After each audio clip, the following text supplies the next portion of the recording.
Good morning and welcome to another episode of Unscripted and Unchained RPG Review. I am Game Master Bluddworth for the purposes of this video because I am specifically not talking about Dungeons and Dragons game systems that I am going to go over. So this is a request from one of my channel subscribers, Ajax Plunkett, and he had asked me to identify 7 fantasy RPGs that are not Wizards of the Coast from my collection that I just wanted to briefly talk about.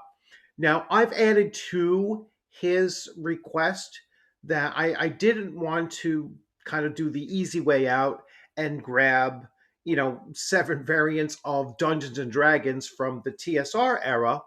Uh, and I also wanted to grab 7 fantasy RPGs that have very different dice mechanics, or at least different enough that they're not retro clones. And I also wanted to grab 7 RPGs that I have that are not dependent on the OGL 1.0A. So without further ado, let's jump right into that. Now, these are not going to be in any particular order. I am going to start off with Dungeon Crawl Classics. So, Dungeon Crawl Classics is a very well known game system, and it's well known for a couple of things. At least this is how I know of it. So, Dungeon Crawl Classics is known for a funnel, and a funnel is where every player at the table creates 4 potential player characters. They're all 0 level characters, and they run through an introductory adventure. That introductory adventure is meant to be very brutal and to essentially wipe out um, you know 80% of the characters being run through it. And in theory, or the hope for is that every player has 1, maybe 2 player characters that actually survived, and then they choose one or the other to go forward with and elevate to first level with a character class and move forward. So that's the one thing that Dungeon Crawl Classics is well known for, at least in my experience. The other thing that it's really well known for, um, again in my mind, is the magic system. And when you cast a spell, there's a real randomness to what that spell is actually going to do, and so it makes just the simple casting of a spell become something that you're kind of sitting on your edge of your seat, like, oh, let's see what actually happens here. And so that's another element of Dungeon Crawl Classics. Now, I have never run Dungeon Crawl Classics. I have never written adventures for Dungeon Crawl Classics, but I have played it several times, and it is a lot of fun to play. It's a challenging game system, not to understand, but it's challenging in just what your characters are going to face, and you have to be smart when you're playing Dungeon Crawl Classics with your choices for your character, what they're doing, and how they're responding to situations and such. So it really is a great system. One book is all you need to buy, and you have everything that you need to play, run, and create for this game system. And like I said, it is non OGL dependent. So you don't have to worry about any of the present day nonsense going on with Hasbro and Wizards of the Coast and what they're trying to do to the hobby. I'm not going to editorialize more than that.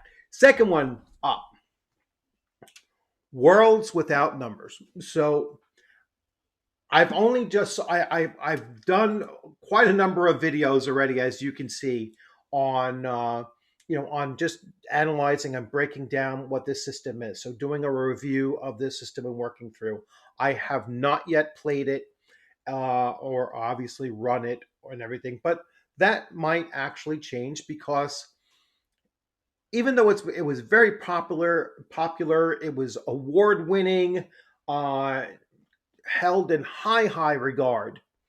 Um, and the book itself and the art and just the formatting and everything is top notch. It is on par with the top level of you know physical production value in the industry. So this is another one that I recommend that you take a look at. There is Worlds Without Numbers, there's Stars Without Numbers, and I believe he's planning on another. Kevin Crawford is planning on another Kickstarter coming soon.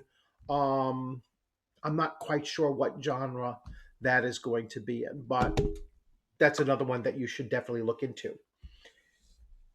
This one here is a bit older, obviously, and it is Dragon Warriors. And this is a European RPG, and it comes out of, I should have actually looked before, I said it. This is coming out of most likely the UK.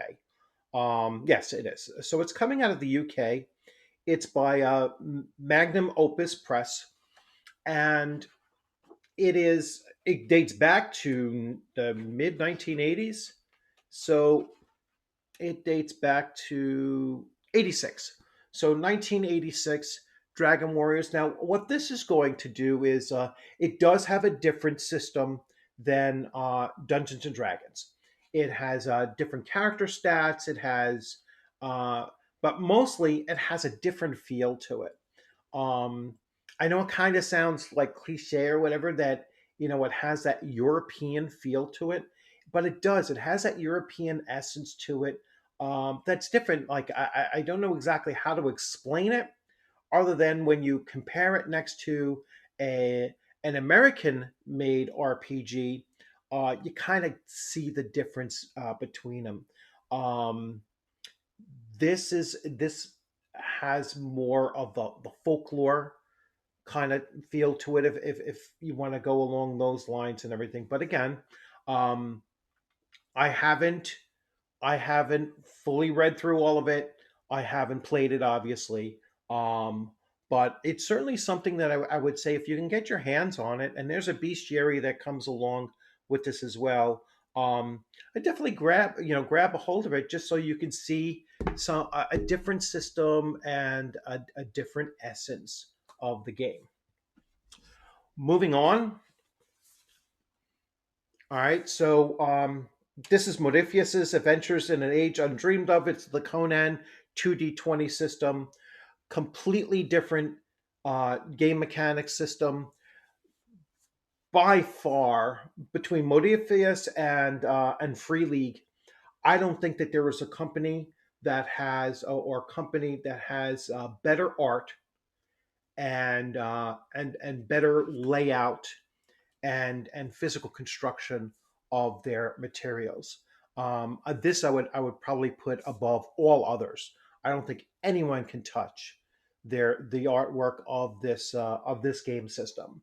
And so unfortunately, they no longer have the license for Conan, in the tabletop license for Conan, that has gone to a different company. So they're not going to be able to make anything future of this. But the point is that there's more than enough. There's like 21 books in this hardcover set, which I have all 21 or possibly even 22, and I have I have played it, I have run it, I have written adventures for it.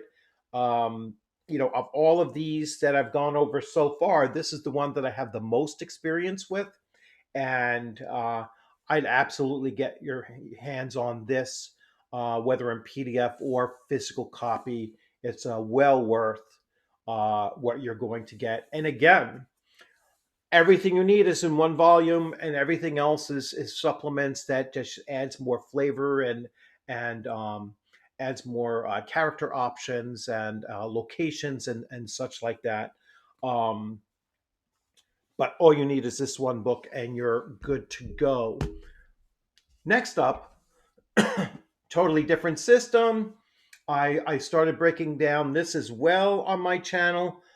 So this is the Savage World of Solomon Kane. So this is a Savage Worlds game system RPG.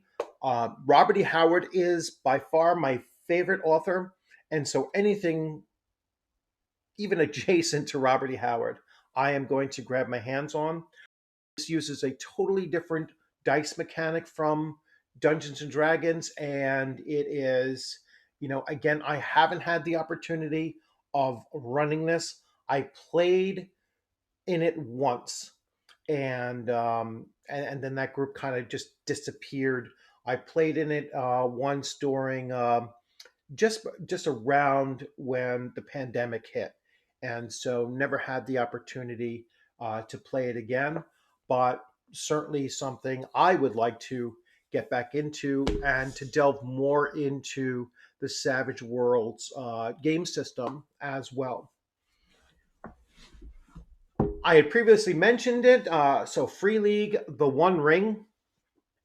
Now, I would argue against the idea that this game system can only be used in the Lord of the Rings setting of the Middle Earth. Uh, you can take the game system and transport it to to any other setting that you wish, and you just maintain the game mechanics.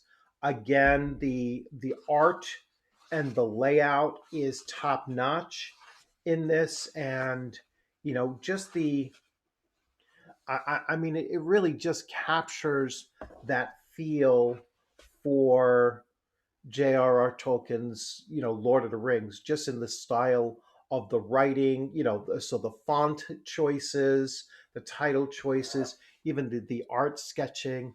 I like the fact that it's using, like a grayish brown tones and then like a muted red as far as it's, it just really does capture that sense of the Lord of the Rings. So it makes a lot of sense, the way that they've their choices in both art and layout and even font and other graphics and just a phenomenal system.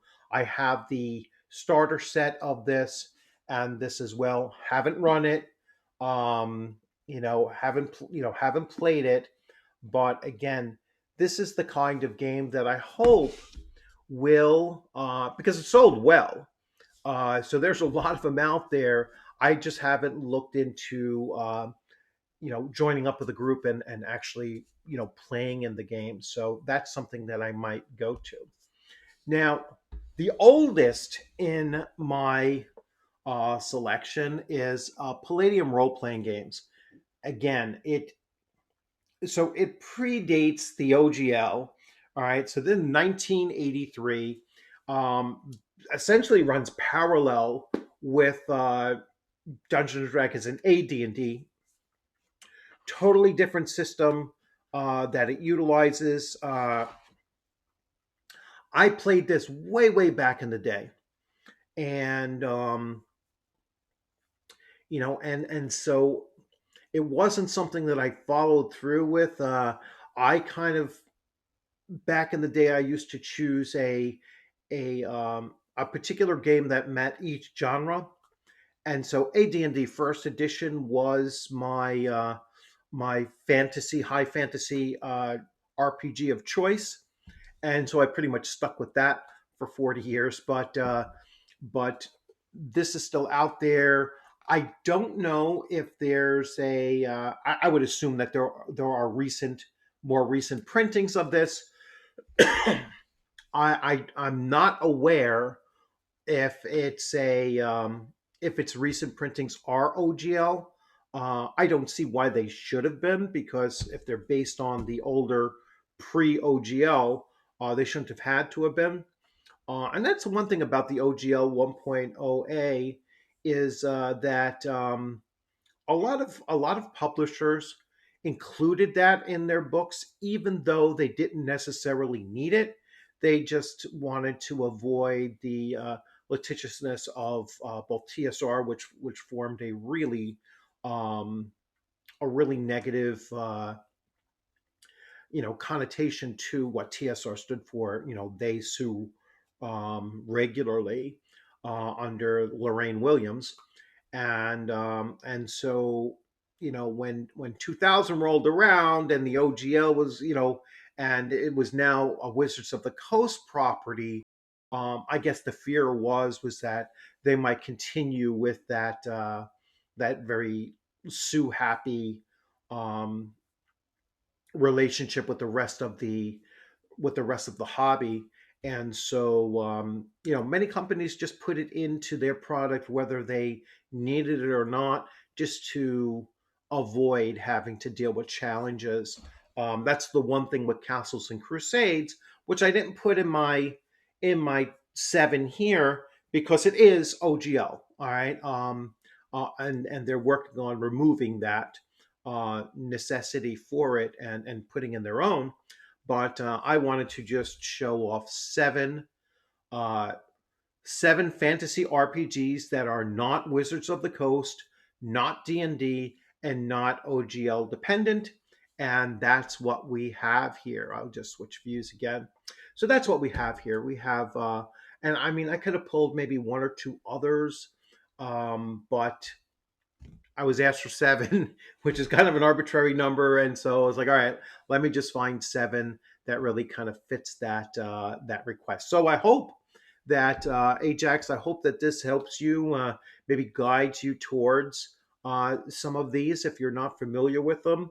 I would think that, and I'm just going to take a stab out there. I think that all these 7, the one that is more likely to gain a lot of traction would be Dungeon Crawl Classics. I think that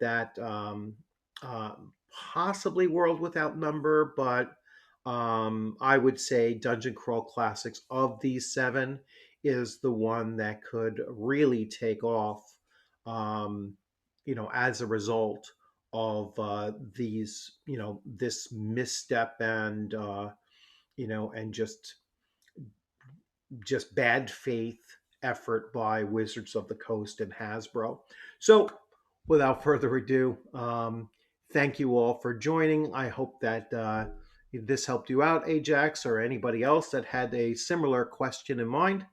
And I look forward to seeing you on a gaming screen sometime soon, or at an upcoming convention. The next convention I am going to will be Rising Phoenix in April 21st through 23rd, I believe. And that is in Massachusetts. Looking forward to it, running a couple games there and possibly 3.